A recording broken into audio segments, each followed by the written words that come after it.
Hey guys, it's Aseem Sharma, training manager from Solframe Consulting. Again, I do hope you're all well. Today I'm going to briefly speak about how to be open-minded or how to keep an open mind.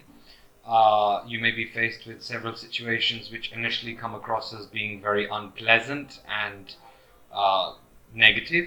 So how can you turn that into something positive or change your perception so that you can approach it in a more meaningful way? That's one. Maybe you come across new people, you encounter new colleagues at work. Although during this COVID crisis, we're doing a lot of remote working, but that has somehow changed our interactions, the mode of interactions with people. We're using a lot of electronic devices now and remote working channels to be able to communicate with people.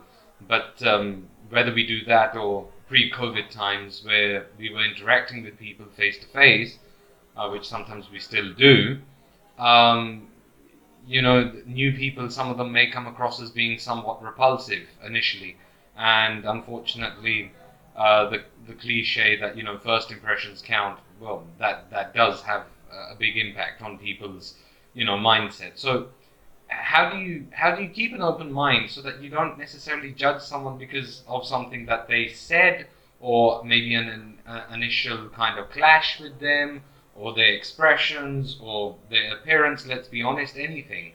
So let me give you a couple of examples. Um, I remember I was working on a project, and there was an outcome that was expected, and I was on track to fulfill that outcome actually before the deadline, and I did my part. It also meant that there was an incentive involved, and I was conveyed just before I was about to complete my work that look, this incentive of yours will not be able to be delivered. And I just clarified, do you mean that it's not happening at all, or it's going to be delayed? And it was the former, that look, it's not happening at all. So for a second, of course, naturally I thought, so hang on, why exactly am I doing this? And then I thought, no, hang on a scene, take a step back. And I mentioned this before in my previous videos. Um, just review the situation and see the amount of time and effort that you've invested. It would be ignorant to just let it all go to waste. So I continued, and I put in whatever efforts needed to be invested, and I created a good product. It was a good outcome, and yes, I received appreciation for it. Now, when it came to the incentive, I thought, okay, well, it wasn't meant to be. Maybe I should consider this more of a charitable thing. But yeah, I did feel deceived. So I mean, I just conveyed my thoughts after proving and delivering the project, proving myself, that is, to the leadership. And I said, see, hey, next time if you're going to hand me a project, then I would expect more transparency and consistency and integrity the way you would expect it from me. And I didn't drop the project midway, despite receiving this unpleasant news. That this is what it's going to be. Would you be willing to do it? Turned out that I did end up receiving something which was unexpected. In lieu of that, retrospectively later on, when I least expected it, it's very amusing when you least expect something, something comes up, and sometimes that wow factor has gone, and then you think, oh, I should be happy now, but you don't feel that intrinsically. Because when you were eagerly awaiting for it, when you were really working towards it, it didn't happen. So that's one example. Second example, you meet someone for the first time, and it may not necessarily be that in the first interaction there's something which is unpleasant. It may be something which happens a little later down the line. It may be, and I've mentioned this in my previous videos, that someone who you've known for a while unexpectedly behaves in a certain way which repels you, and you think, do I really know you? I did not expect this. Well, maybe you've changed, or maybe I got the wrong end of the stick right from the outset. Different things. But let's say that you meet someone for the first time. You have to work with them. You don't really have a choice. They may be your manager, they may be your colleague, they may be someone who you have to work with for some time, and they irritate you a lot, or you just don't like them. Again, it may be their mannerisms, it may be their behavior. Maybe you think that they don't, give you the respect that you deserve, or maybe they're a bit insensitive, or they're not very reliable, or you've asked them, or you expect to work with them or collaborate with them, and they're just not holding their part of the agreement. It could be anything, right? I mean, you guys know this anyway, I'm sure. We really shouldn't judge people by their appearance and their looks or their attire. I myself, people have sometimes said that, look, just by looking at this guy, he doesn't come across, Aseem does not come across as someone who, would be able to perhaps deliver training. But the moment I start opening up my mouth and start talking, people think that, okay, maybe we spoke too soon. Now, I'm not boasting about myself. What I'm trying to say is that until you really have heard someone for at least 5 or 10 minutes and you've been able to absorb what they've said, you can't really say anything about them. So that's one.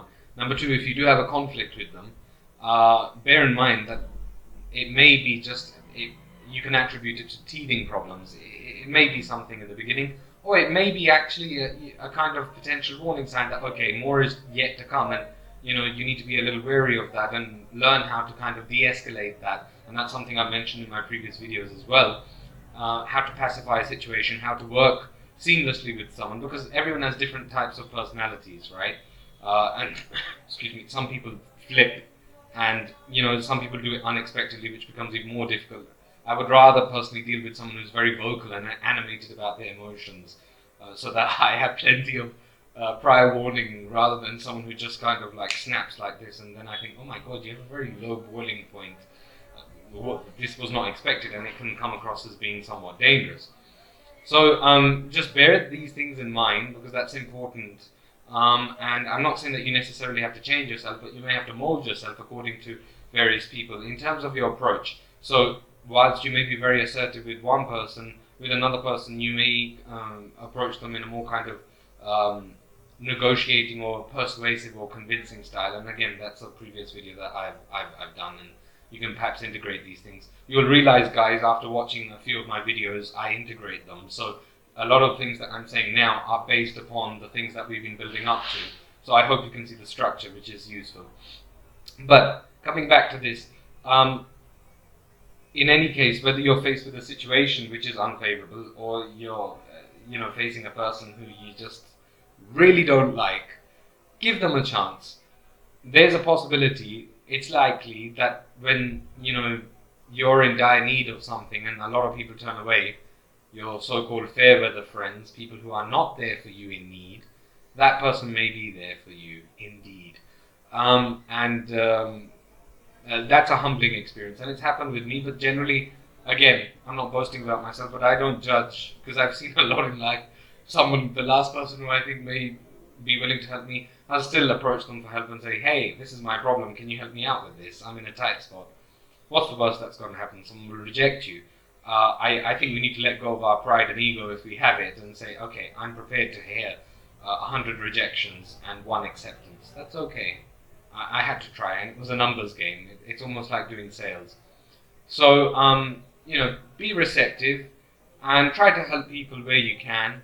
If you feel you're being taken advantage of, and I've mentioned this again in a previous video about dealing with toxic people, because I've come across that. I'm a fairly helpful person, and I feel that a lot of people take me for granted and don't give me the respect that I deserve, and then I assert myself, and sometimes they have withdrawal symptoms and they kind of say, hey, all of a sudden you become like this. No, I was always like that. I always mentioned it. You just decided to push me too far, and now you're seeing the repercussions.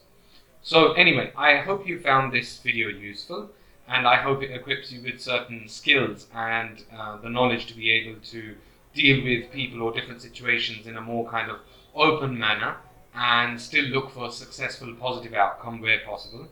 And never take anything for granted, and try to be patient, because you never know what's going to happen.